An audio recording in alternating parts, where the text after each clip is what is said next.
Estamos, hace algunos días he hecho algunos videos con respecto a lo que es el Apocalipsis.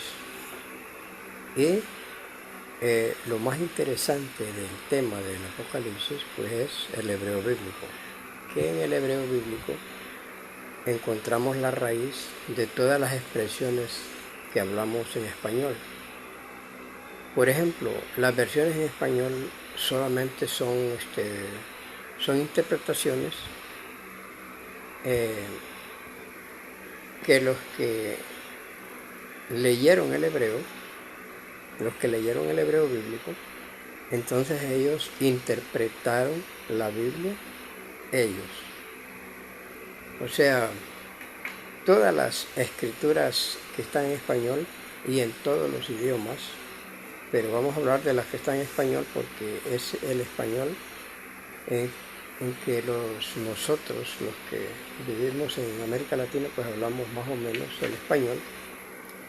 Y está escrito en español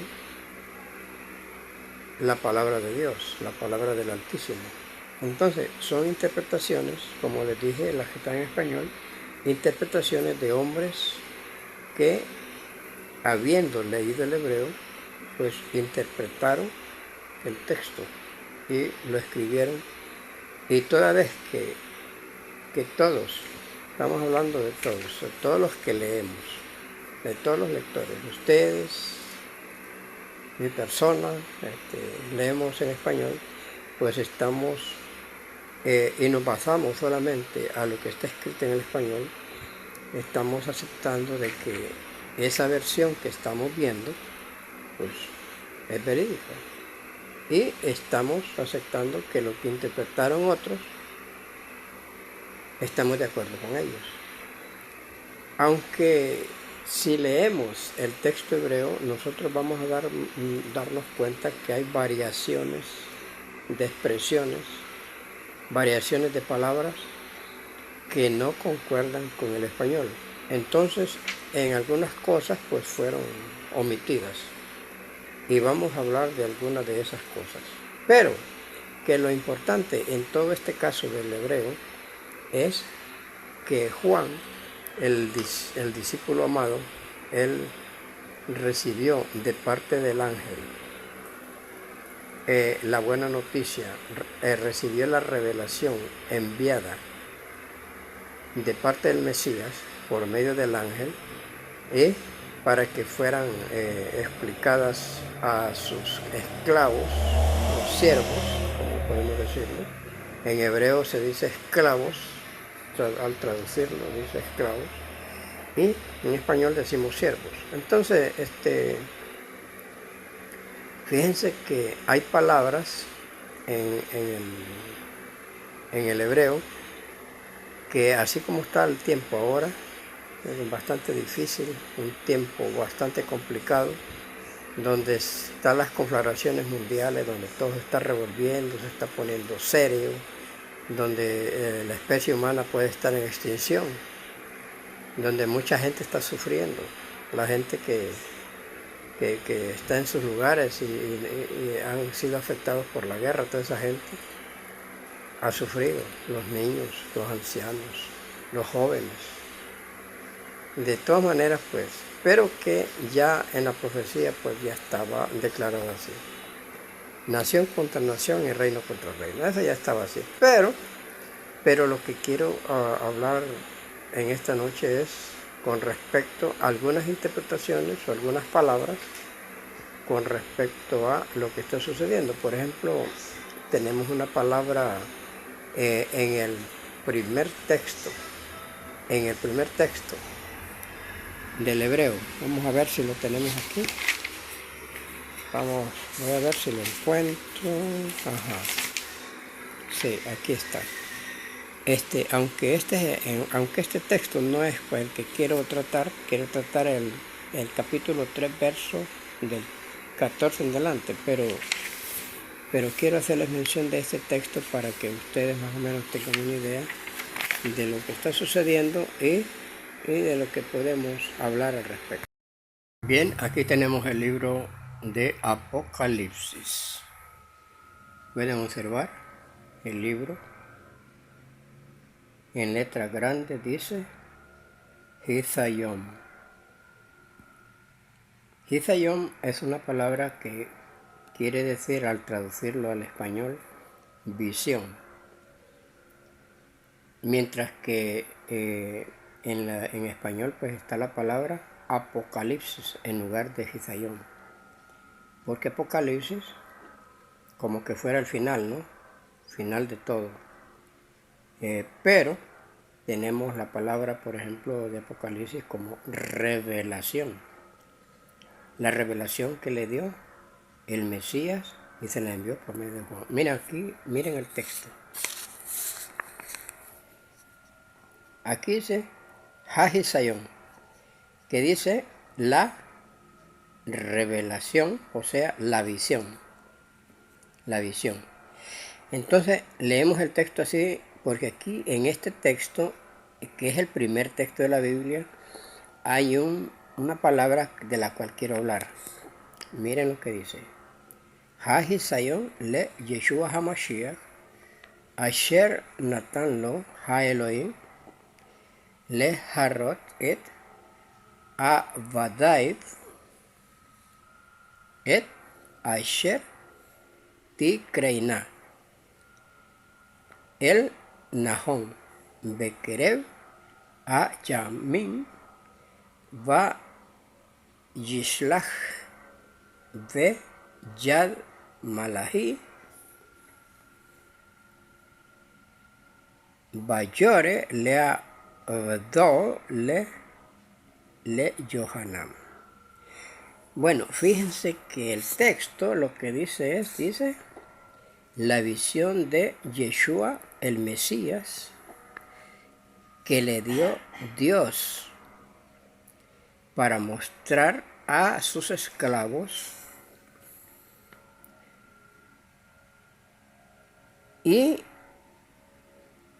a través de los tiempos, vamos a ver, mostrar a sus esclavos acerca de la Tikreiná.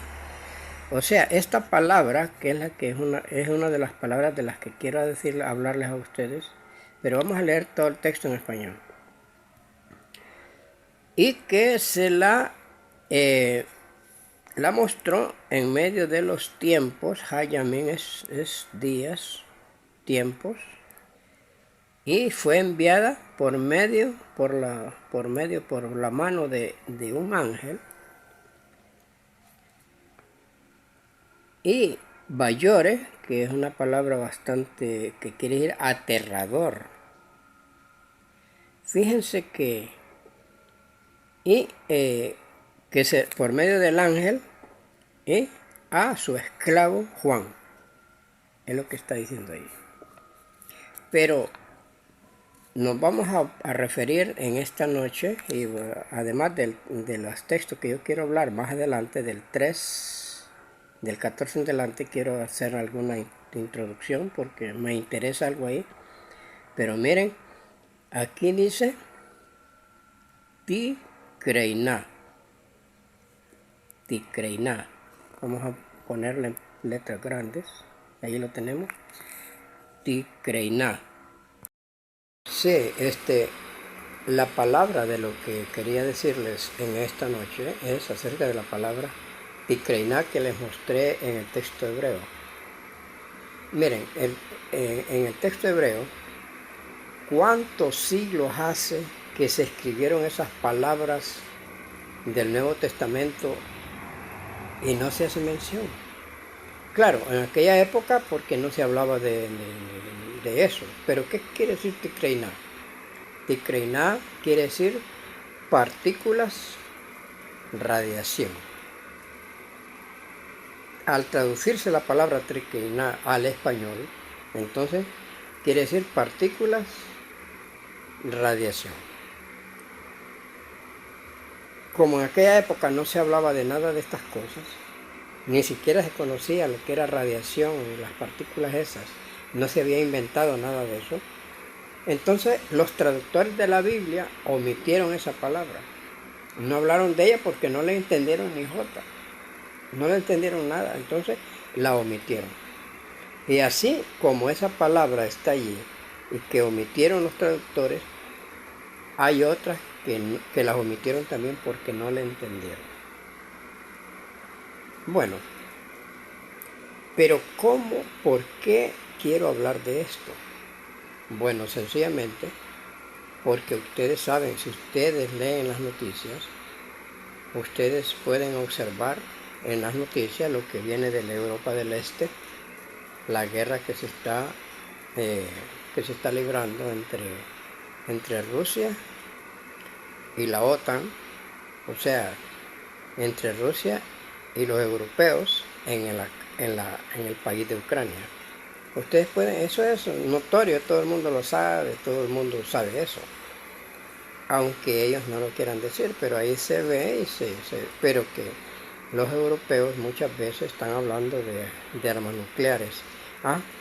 Casualmente en estos días estaban hablando del uranio empobrecido que le iban a enviar a Ucrania para que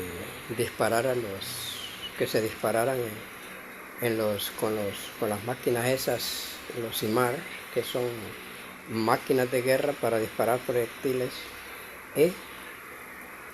El uranio enriquecido, pues, son balas perforantes, o sea, proyectiles perforantes, munición perforante, para hacerle daño a los tanques, hacerle daño a los lugares más bien protegidos, que están con hormigón, todo eso, o sea, porque ustedes saben que las bombas nucleares, por ejemplo, lo que hace es que entre más fuerte es el material, más explosivo se vuelve y encadena.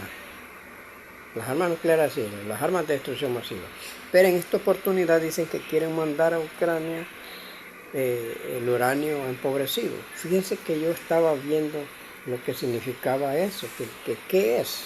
Fíjense que yo tengo un dato aquí que se lo voy a leer de lo que dice. El uranio natural se compone de isótopos principalmente del U-238 y una pequeña preparación del isótopo U-235 que es extremadamente como dice aquí, radioactivo y fusionable de manera natural. En el proceso de enriquecimiento para la creación de combustible nuclear o bombas nucleares, se produce como subproducto gran cantidad de U-238 empobrecido con mucho menos de U-235. El uranio empobrecido contiene solo alrededor de unos 0.3% de U-235, por lo que las armas con este contenido no están prohibidas. Entonces fíjense que no están prohibidas, pero si nosotros nos damos cuenta, si ustedes se ponen a analizar esto, causa daño al género humano, causa grandes, no solamente destrucción de la infraestructura de donde caiga estas armas, estos proyectiles, estas municiones, no solamente causan daño a la estructura, sino al género humano. La gente que quede viva, pues, va a padecer de cáncer, va a padecer de cualquier enfermedad incurable hasta que muera. La tierra, si llegan a hacer eso, si los europeos llegan a hacer eso, de mandarle a Ucrania, por ejemplo, esas municiones, entonces no solamente van a destruir, por ejemplo, a arruinar el Donbass o arruinar parte de Rusia con esas armas, sino que Europa va a quedar no solo devastada por la destrucción, porque ellos van a contestar en la misma forma, los rusos. Entonces, ¿qué va a pasar? Que la tierra va a quedar inservible por ¿cuánto tiempo? ¿Por cuánto tiempo? Por eso fuera buenísimo que las generaciones existentes pues se hiciera una protesta para que no se produzcan estas cosas que no se utilizan. Porque esta gente, porque lo que estamos observando es que como yo en uno de los videos que yo hice del número 666, el número de hombre, que es un número que no existe porque como número de la bestia, directamente 666 no existe. No está en la Biblia en griego y no está en la Biblia aramea ni está en la Biblia hebrea. No aparece el número 66. Solo lo que está diciendo el texto es que el número de la bestia es número de hombre. ¿Y qué quiere decir eso? Que son números consecuentes, en secuencia, 1, 2, 3, 4, bueno, innumerables, millones y millones y millones de personas con gran conocimiento, pero que se olvidaron de Dios. Esta gente se olvida de Dios y piensa que ellos son dioses y no admiten que se les aconseje ni que se les pueda detener o retribuir por lo menos. O sea, no hay leyes para ellos. Para esta gente no hay corte penal internacional ni nada de esas cosas para esa gente. Esa gente puede hacer cualquier cosa. Entonces quieren destruir el mundo de esa manera con ese material. Entonces, pero lo que les quiero decir a ustedes es que el uranio enriquecido, el uranio empobrecido que quieren utilizar va a ser gran destrucción y ya estaba escrito en la Biblia. En el primer texto de la Biblia dice, miren, voy a ver otra vez aquí el texto y se lo voy a decir en español. Lo que el texto dice la visión de Yeshua el Mesías que le dio Dios para mostrárselo a sus esclavos, o sea, a sus siervos, acerca de la Ticreiná. Imagínense ustedes, acerca de la Ticreiná, a sus siervos les mostró esto desde un principio y ahora nos está hablando a nosotros también lo mismo, para mostrar las consecuencias de lo que produce, las consecuencias de los errores que comete el hombre y lo que iba a suceder. Perdón. Y dice más adelante, para considerar, se considera en medio de los tiempos, se le dio el aviso, se le dio la advertencia a Juan de esto que iba a pasar, y más adelante dice, y que fue enviado por medio del ángel,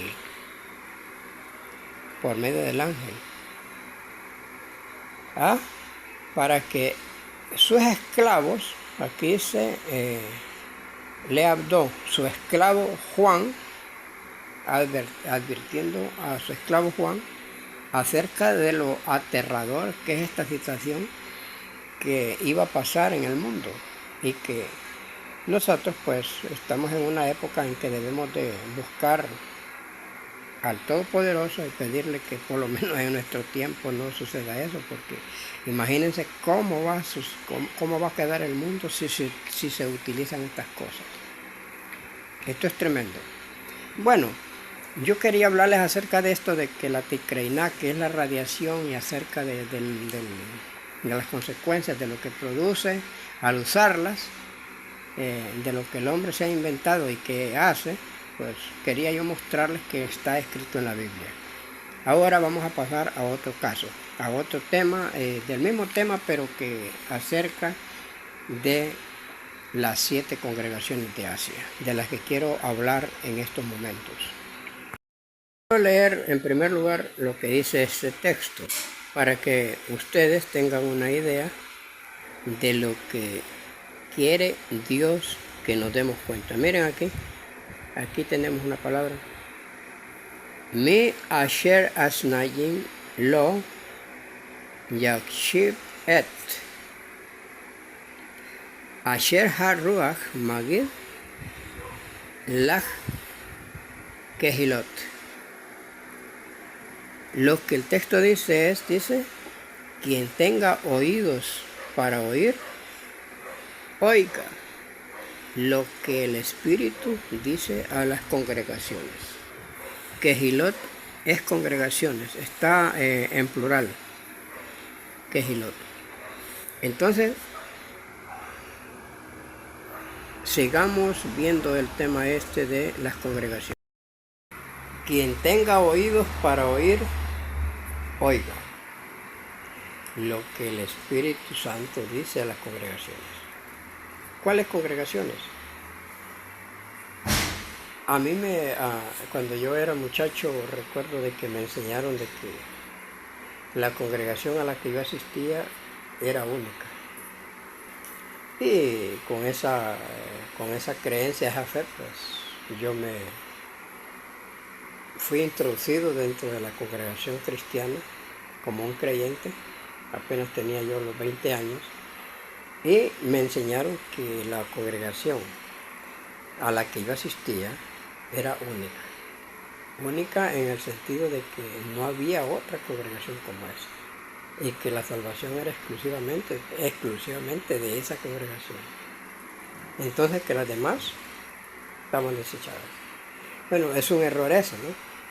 Porque el texto aquí del que estamos hablando dice que habían 7 congregaciones y no todas eran iguales. Unas pensaban de una manera, otras pensaban de otra, tenían la misma doctrina. Yo creo que tenían la misma doctrina, pero en el proceder de muchas cosas eran diferentes, muy diferentes las congregaciones. Entonces había 7 congregaciones en el Asia. Estas congregaciones eran congregaciones mesiánicas, nazarenas, porque eran llamados nazarenos en aquella época. Las congregaciones estas duraron más o menos, de acuerdo a lo que dice la historia, como 90 años. No pasó de ahí. Porque los líderes que eran judíos, hombres santos, hombres sencillos, pero con una capacidad espiritual muy templada, estos hombres pues fueron perseguidos por los romanos. Por el hecho de ser judíos, fueron muy perseguidos y matados. La mayoría de ellos murió matados. A unos los cruzaron con la espada, a otros con una flecha, a los otros les volaron la cabeza, a otros los colgaron, Pedro murió con la cabeza para abajo, bueno, y así a Juan lo habían echado en una caldera hirviendo, y es el que murió de vejez, según se cree. No sabemos directamente cómo murió, pero en la historia más o menos da una idea de cómo pasó eso. Entonces, en las 7 congregaciones, las congregaciones aquellas se fueron bajando de categoría como creyentes. Ya no comenzaron a cambiar las formas. Había un desacuerdo entre los judíos y los gentiles que habían creído. Ellos siempre visitaban la sinagoga, pero llegó el día en que, como no eran espirituales ni los unos ni los otros, porque los fieles murieron y eran perseguidos los fieles, los pastores eran judíos y fueron perseguidos. Entonces quedaron en las congregaciones gente neófita, gente bastante ignorante, que leían poco las escrituras. No habían escrituras. Las cartas que nosotros tenemos recopiladas, estas se hicieron, posteriormente se juntaron para hacer el canon bíblico. Entonces, estas congregaciones se peleaban, los gentiles y los judíos se peleaban y se separaron. Dice la historia en el libro de los Hechos que en un lugar que se llama Antioquía, Antioquía queda en Turquía. Ahí, en ese lugar, se le comenzó a llamar cristianos a los seguidores del Mesías. Claro, ya no era aquella congregación nazarena, porque la congregación nazarena había ya terminado su tiempo y quedaban ya gente ya que no tenía mucho conocimiento y eran gente que por cualquier cosa religiosa se peleaban y que mi religión es la única y que esto y el otro, un solo desastre se convirtieron, porque ya Pablo, el apóstol, ya había muerto, Pedro, todos ellos habían muerto y habían hablado acerca de la apostasía. Todas estas congregaciones entraron a la apostasía. La apostasía fue dirigida directamente por Roma posteriormente. Entonces, todo se devaluó. Y estas congregaciones, ustedes pueden leer el libro de Apocalipsis, donde habla de que cómo se fue degradando. Unas pues hablan bien, unas dicen que se habían apartado del primer amor. El primer amor era, porque el cristianismo confunde el primer amor con la verdad del hecho de lo que dice el hebreo. Lo que el hebreo dice es que las congregaciones posteriores ya no seguían los lineamientos como había aprendido la primera congregación judía, y que se añadían a esa congregación los gentiles. Los gentiles no quisieron seguir esos lineamientos judíos, porque siempre han habido problemas en las congregaciones. Ustedes saben, unos piensan de una manera, otros piensan de otra, y cada quien, y todos quieren ser líderes, no quieren ser siervos. Bueno, entonces al entrar la apostasía, la degradación moral, espiritual, comenzó a descender. Ahí uno dice, dejaron el primer amor. Bueno, eso generalmente se las dice a las 7 congregaciones que dejaron el primer amor. Otros que permitían que hubiera fornicación en las congregaciones. Hoy en día eso es en abundancia en las congregaciones evangélicas. Mucha fornicación, adulterio. La gente cree que porque la fidelidad para ellos es ir a la iglesia, a ir a una congregación. Para ellos eso, con ir ahí ya son fieles. Otros dicen que si no cumplen determinadas normas de la ley moral, pues se pierde la gente también, que no. Pero, sin embargo, la misión del Mesías era salvar al mundo y salvarnos a nosotros, a ustedes y a mí. Bueno, entonces todas estas congregaciones tenían un sinnúmero de cosas, de tal manera de las cuales quiero hablarles un poco. Vamos a ver, aquí en el texto bíblico, vamos a ver qué es lo que dice. Les dije que, bueno, el que tenga oídos para oír, oiga lo que dice el Espíritu a las congregaciones. Vamos a leer el verso 14. Fíjense lo que el verso 14 dice. Dice, Beel Malach Hakal Belud Keya, que tocó amar a Amén. Perdón. El Aemet Beach Sedek Be Rechich Beriyat Haelohim. Ya la traducción al español pues dice, escribe el ángel de la congregación en la Odisea. He aquí, dice el Amén, el testigo fiel y verdadero. Ustedes saben ya a quién se está refiriendo al Mesías. El Mesías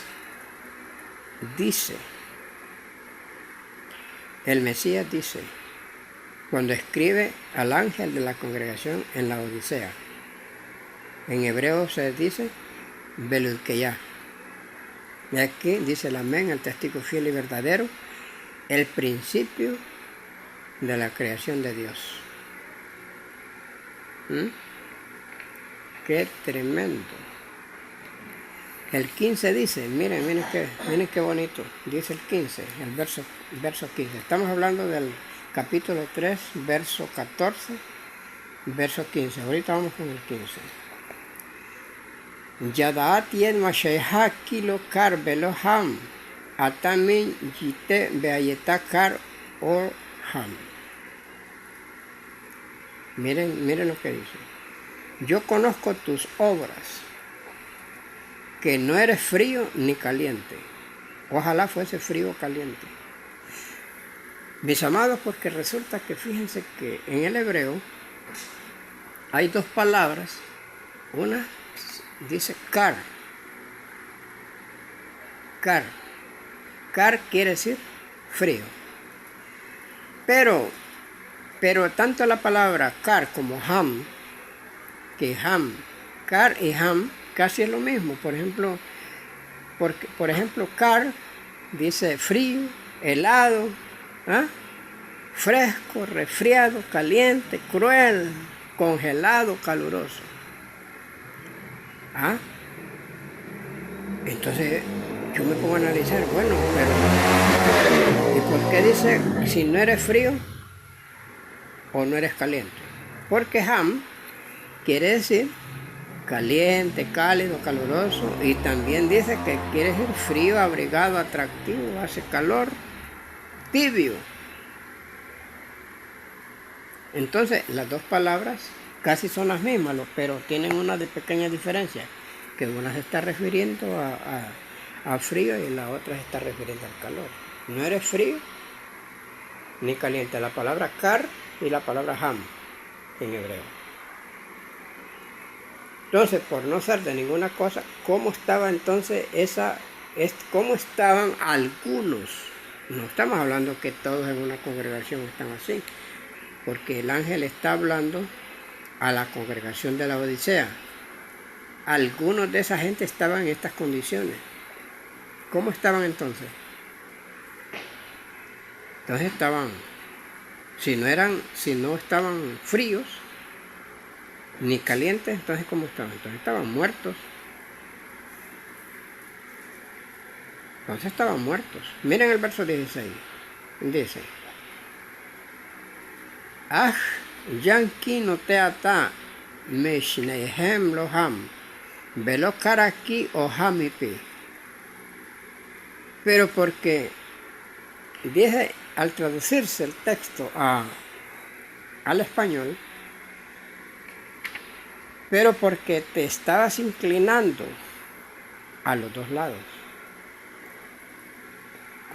¿Cómo sería eso? Se estaba inclinando a los dos lados. Bueno, se estaba inclinando moralmente, degradándose. Pero también al mismo tiempo surgía, baja y sube. Eso sucede en la mayoría de los creyentes. A veces está arriba, a veces está abajo, arriba, abajo. Claro, en algunos no se nota porque son fuertes. Otros fingen. Eso lo hemos notado y vemos a través de la historia, a través de los tiempos en que hemos vivido y hemos pasado esas experiencias, hemos visto. Entonces, pero como no se decidían directamente a hacer una cosa ni la otra, sino que se inclinaban a los dos lados, Mineihem, porque la palabra, vamos a ver qué palabra es esta. Dice Mishneihem es como que decir a ambos. Kar o ham. A ambos lados. Y ustedes saben que o vamos a estar abajo, no somos nada, o vamos a estar arriba, podemos hacer un esfuerzo. O abajo o arriba. ¿Cuál de las dos es mejor?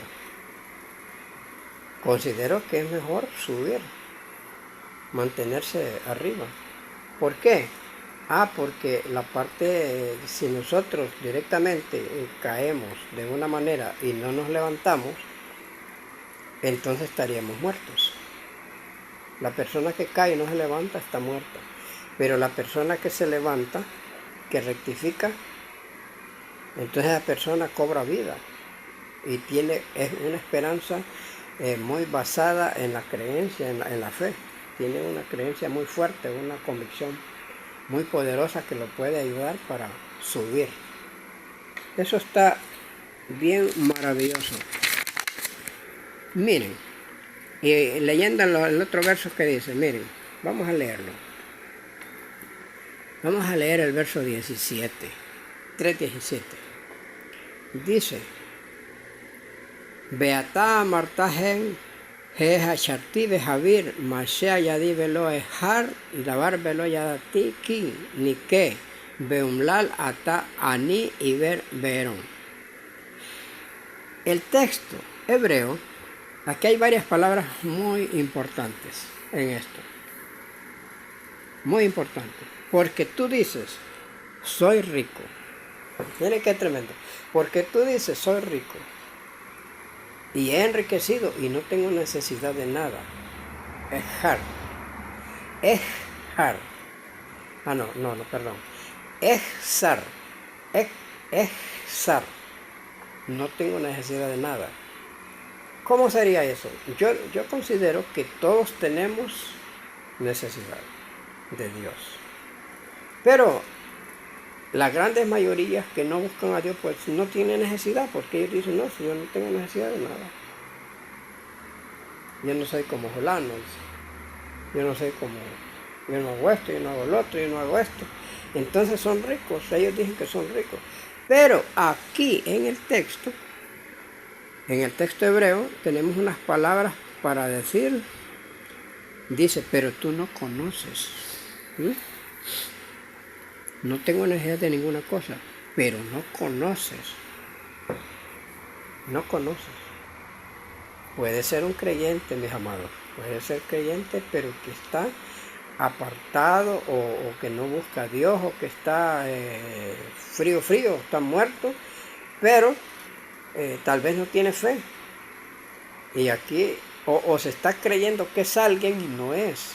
O está haciendo cosas, pero porque en el texto dice, tú eres, aquí hay unas palabras, miren, unas palabras bien bonitas que dice, ni qué, tú no conoces que eres un, qué tremendo, no conoces que tú eres, ni qué, vamos a ver, la palabra ni qué quiere decir atascado, cuitado, deprimido, todos esos sinónimos tienen esa palabra. Beumbal, miserable, Beumbal, miserable, desgraciado, o sea que no tiene gracia. Aní, pobre, y ver, ciego, verón, desnudo. O sea, todas esas formas de decírselo a una persona que se le dice, que se le dijo a esta gente, a la congregación de la Odisea, es una realidad, porque el género humano así está. Solo hay una esperanza de gloria para el creyente, que se aferre directamente al Mesías, por la fe, porque la salvación es por la fe. No hay otra forma. Usted puede hacer el esfuerzo de querer hacer y hacer tantas cosas, pero puede fracasar, pero también puede triunfar. Si lucha, será una victoria en el Mesías. Y puede salir de estas condiciones miserables en que le está diciendo el Espíritu a las congregaciones de esta época. Porque hoy todo está corrompido. Hay miseria espiritual. Y es muy importante que la gente que cree en el Mesías salga del atascadero, de la depresión espiritual, de la desgracia, y busque la gracia de Dios. Mis amados, deseo lo mejor para ustedes en esta noche, deseo lo mejor y les espero en el siguiente video.